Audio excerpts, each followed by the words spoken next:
Hello, welcome to the Budapest Beach Shop. I'm coming at you from Budapest, not from Kentucky where I normally live. Today we're gonna drive 1966 Fiat 1500 through parts of Romania what used to be Hungary. This is the Heroes Square in Budapest, and that's where we're leaving from. And here is the car in question. I just drove across Europe with this thing from Berlin to Spain and through Italy, and now here comes the Transalpina. That's a very tall mountain what we're gonna climb with this car. First, we're gonna go to a camp, and in the camp, I'm gonna meet with some YouTube friends, and after that, we're gonna go climb that hill and go through the Transalpina pass in the middle of Transylvania. Welcome to Transylvania. This is one of the first little towns where we're at. This guy just passed me in the no passing zone.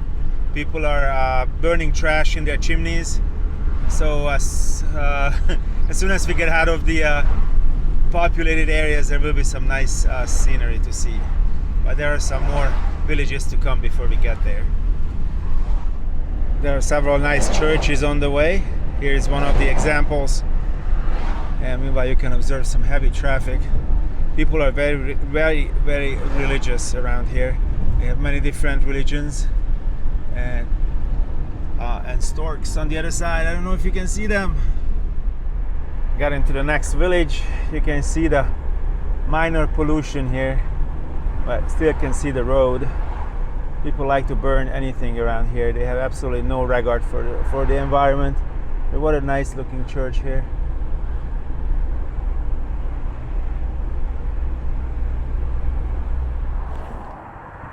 This next town is famous for their gypsy castles. A lot of people migrated to the western part of Europe, and they had pretty good jobs. They made decent money, and what they spent it on is they're trying to build the biggest possible, castle. You can call it that.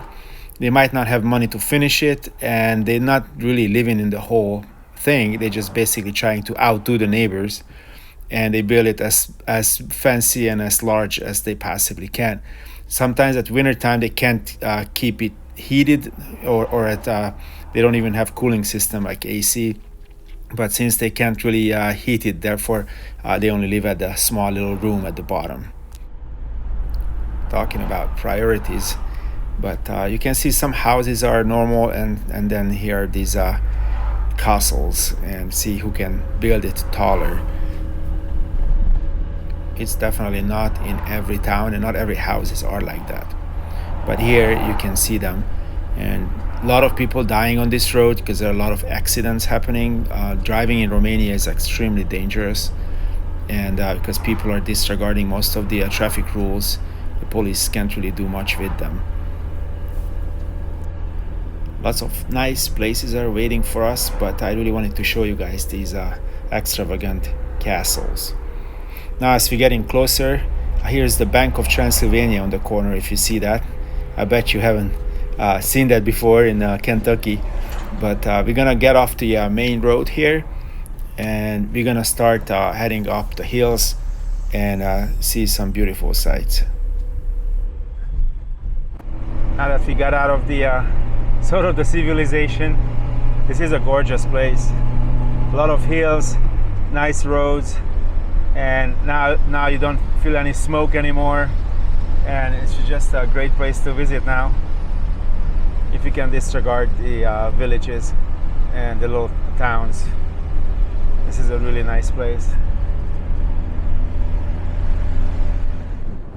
After the Versailles Treaty, Hungary lost 80% of its land, and a big chunk was Transylvania. And this part used to belong to Hungary, where people spoke Hungarian. And when that treaty happened, the Romanians, that country didn't exist before that. Romanians were very careful about not to lose that new-found country what they had. Therefore, they moved Romanians from the Romanian areas, and they pushed Hungarians out from their houses.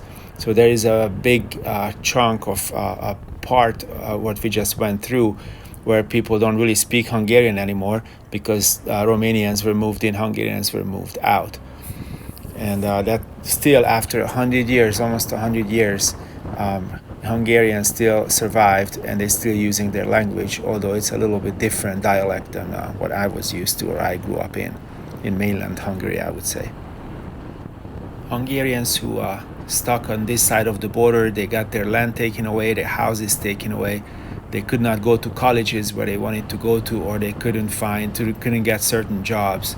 So there was a lot of discrimination was going on for a long time. And as you see, discrimination happens not just between the color of skins, but between different nationalities. Nowadays, it's getting a little better. So the European Union actually helped a lot to diminish these walls, and the whole country is basically starting to come out of the regime. There was a man named Ceausescu, and he was the one who was the dictator of Romania for a long time. This is one of the many reservoirs that generates hydroelectric power for the people. It's a nice reservoir in the middle of the hills. It's just gorgeous, isn't it? This is also Transylvania.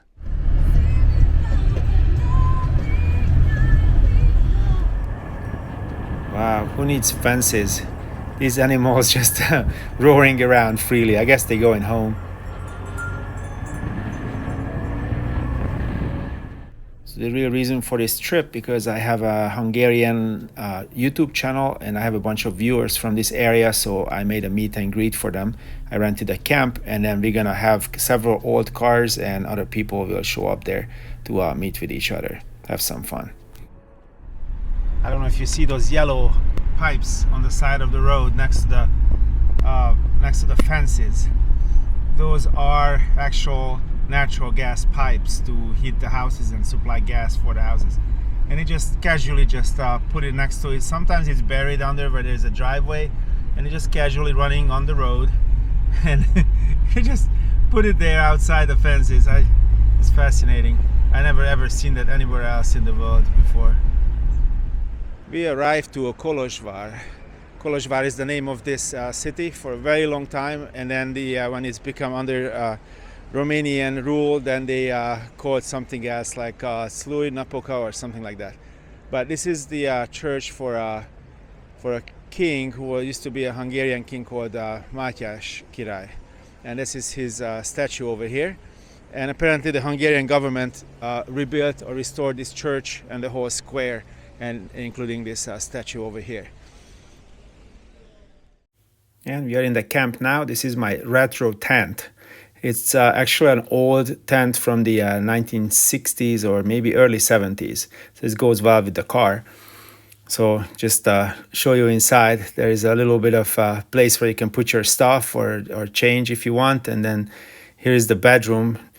Let me try to open it, but it doesn't really want to open. But you can see there's like two people can possibly sleep in here. So that's going to be the accommodation for tonight.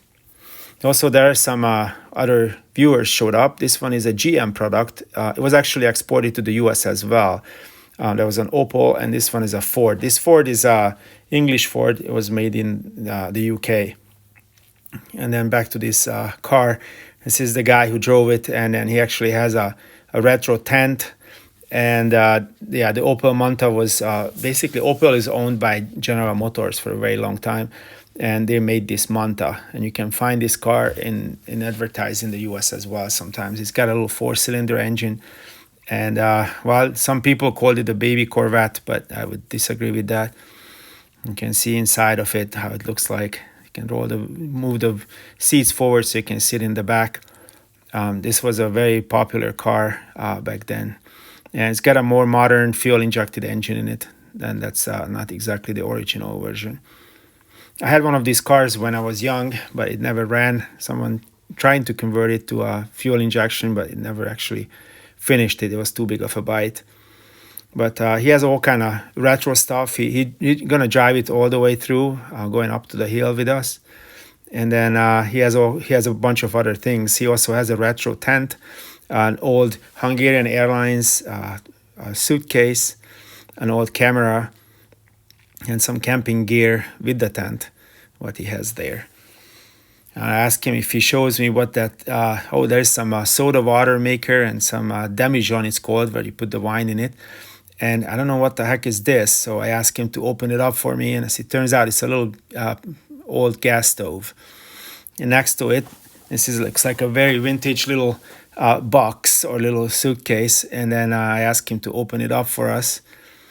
And looks like it's there's a bunch of silverware and camping gear, so you can you have something to eat your food from. But I don't think it's been ever used. And got some card games and other stuff to spend time here. A few other classic cars showed up as well, so we're gonna look around just a little more. And the Romanians made this car under the license from Renault, and he was able to buy it there. This old bike called the MZ or MZ. It's an East German brand, and then he actually inherited it from his grandpa. So he's trying to start it up, and then, of course, since the camera is rolling, it doesn't really want to cooperate and doesn't want to start. Let's hope for the best.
This black car is a Wartburg. Used to be a Wartburg 312. It was probably made in the mid-60s, and then this guy who brought it, he customized it. The interesting part is this one has only 3 cylinders, and it's a 2-stroke car. They exported these, while the older versions, they exported them to the US until the Berlin Wall went up in 61. And then they basically stopped exporting it because people were mad about the Berlin Wall. But you couldn't just actually buy one of these. You had to wait for a long time to take delivery if you wanted to buy one, and it costed a lot of money. It's incredible how expensive this car was in East Germany. You can see the radiator, and the radiator fan is just about in the middle of the engine bay because it's trickled over from previous years. At a later production, they actually changed it and put it up on the front. Now we're gonna say goodbye to Kolozsvár, and we're gonna head over to a summit, a really tall mountain. People said that you possibly can see bears and other creatures there as well. In the recent years, the Romanian government spent a lot of money on road construction. So almost every road we taken, they're very nicely done and has new asphalt on it, and there are no bumps. There are constructions because they're working on the roads, but the road system become very super nice in the recent years. Now we're gonna pass this nice old Opel Manta while it's in motion. I really like this car. I think it's got a great shape. Now we got into a place called Sebes, and that's where we're gonna take a little break, and then we're gonna start climbing up and up and into the hills between the forests. So yeah, this is how a nice little village looks like. It's also used to be Hungary, so Sebes, it's a Hungarian name as well. And the horse-drawn carriage right in front of me with a license plate on it. That's pretty cool. Az urak reggeliznek. És a jövőbeli tulajdonos. És ez kinek az autója? Ez az apué vagy a tiéd? Hát most az apáé, aztán majd az enyém lesz. És ez mikor lesz? Hát a lehető legkorábban, amikor lehet. Hogy már így a karjad és körbefontad, hogy az apu ezt nem adhatja el most már. Nem. Az már el van döntve, megtartjuk. And now here comes the hill climb. We're getting out of the little town, at the little town called Shebesh, and then we start heading up on the hills, up and up, and there's not going to be no town until we get to the other side of it. Water always a good source of electricity, and looks like they use it here. And here is the road, little 2-lane road until we get to the other side of the hills.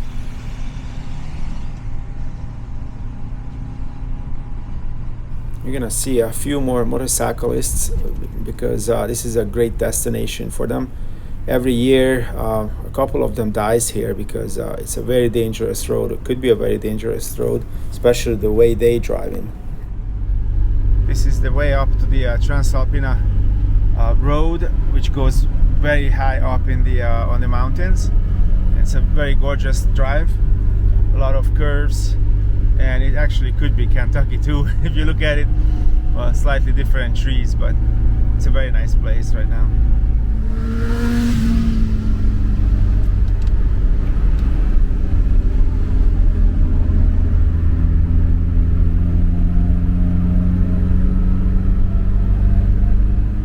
Still a gorgeous place.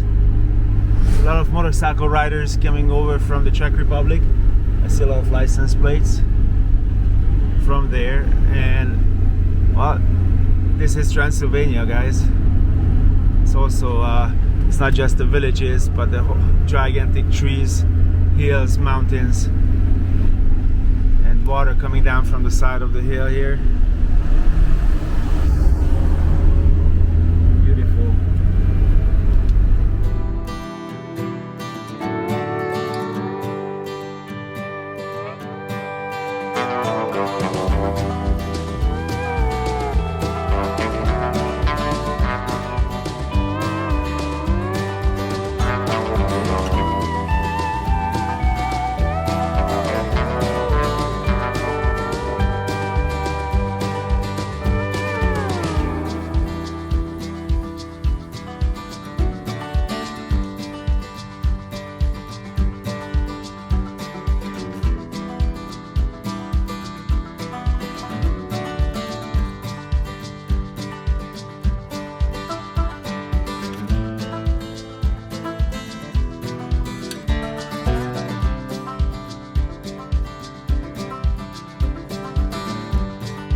Starting to go downhill. I had a couple of bikers from Poland pass me, and we keep on going. It's like an endless forest here.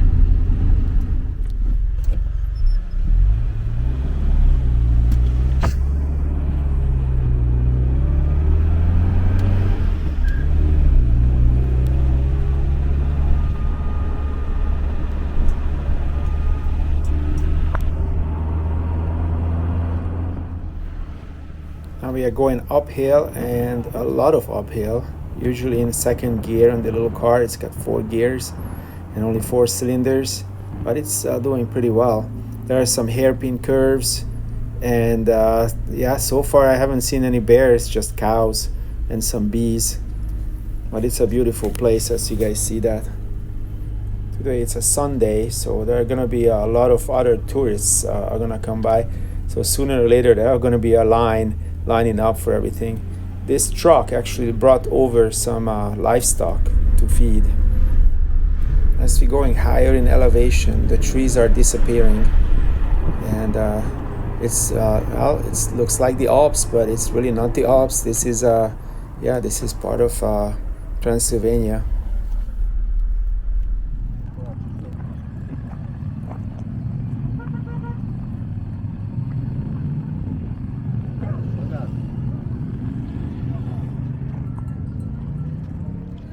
These are traditional mountain shepherd items. They use these things when it's really cold and rainy. They can put that on. Now this is what we're gonna eat for lunch. They make a bunch of sausages or mutton meat, and then you can sit down over here and eat it. Pretty cool. Well, as you see, we're climbing higher and higher. Now there are no trees now, so we are getting in a really high altitude. And if the little buggy in front of me can make this, then my old 1966 1500 also can do it. I'm a little bit concerned about the fuel air mixture, because this is not a fuel injected car. It has a carburetor, which is mechanically has a preset mixture. So if there is not enough fuel or not enough air, the mixture will not turn out too good. So right now we're getting less and less air, so the fuel remains the same. So it could possibly be that it ends up being too rich, but so far so good. I'm gonna keep on going. Today we are lucky. It's a beautiful day. As we're climbing up to well, just about 7,000 feet. That's how tall this mountain is. There are times when the storms are coming and you can see lightnings. There are some videos out there. You can search Transalpina lightning, and then you can see the lightning actually hits this road on those videos. It's crazy. The little buggy in front of us is one of our friends actually. They are going pretty strong. Sometimes I see some black puff of smoke coming out, so their mixture is getting rich as well. But we're almost at the top. For some reason you ever end up here, do not take pictures with bears. Somebody just got dragged off this very road by a bear because they were taking a picture right next to it. We've made it. That's the top of it. Now it's all the way down.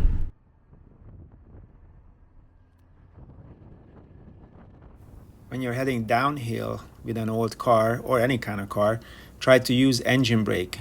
When you're on a slower speed, you can probably put it back to low gear or slow gear, and then just use that as you're going down. And then when you have to step on the brake for a little while, and then let it go to accelerate just a little bit. Then step on it again, so it will give some time for the brakes to cool down. Once the brakes get really heated up, then they're not going to be useful anymore. So yeah, you got to be very careful with that, especially if you have old drum brake equipped cars. But most of the new cars are all disc brake, but they can actually fade out as well. If they start burning, it's at first it's not going to catch on fire. First it's going to be a little smoke. You're going to smell some funny smells. So then I would recommend to pull over somewhere safely, and then wait until those brakes can cool down. Maybe after 30 minutes or so, you can get back in and they should work well after that. There are times when the brake fluid actually boils over. That's a little different story, but usually if you wait a little while, then the brake will cool down and you can keep on going with it. So here we are at the top of the Transylvania. It's not the highest point, but it's the highest point reachable by vehicle.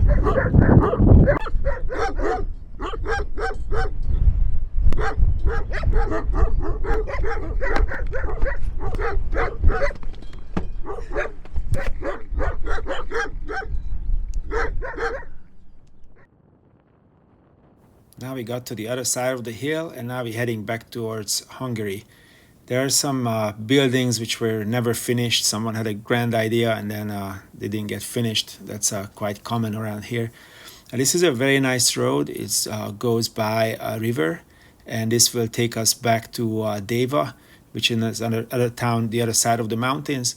And after that, we're heading back to Hungary and back to Budapest, where I'm gonna park this car in a garage, leave it at my friend's house, and then fly back to Kentucky from here. I don't know if you guys heard of Route 66. That was running from Chicago to LA. That was the very first main road that connected these two cities.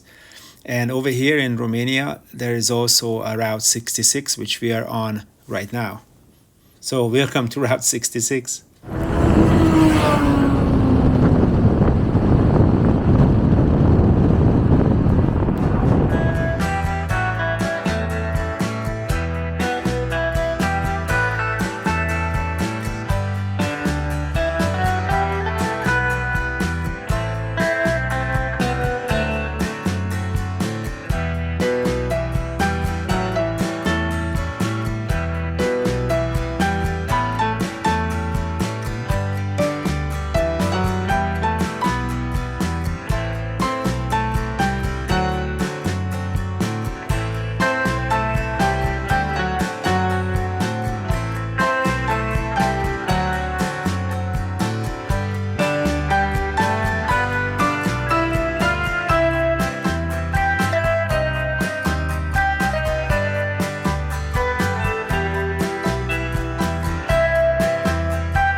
And here's a typical small town in Transylvania. There are some older buildings which were built under the communist regime, and they've been updated somewhat. And then there are some new developments as well at the outside of the outskirts of the city. They have really super nice grocery stores. There are chain stores that came in from usually from Germany, and people can buy new cars if they want to. There are a lot of manufacturers from West Germany and France present here, and they have their own brand called Dacia, which was purchased by Peugeot, which is a French brand, and they took it at a really high level. They're selling those cars all over Europe. So you see, there was a brand new Tesla just passed me, so they have no shortage of technology and internet here, and all the roads are excellent condition. I'm just very impressed by the roads. There's a bicyclist, which is not an uncommon sight here.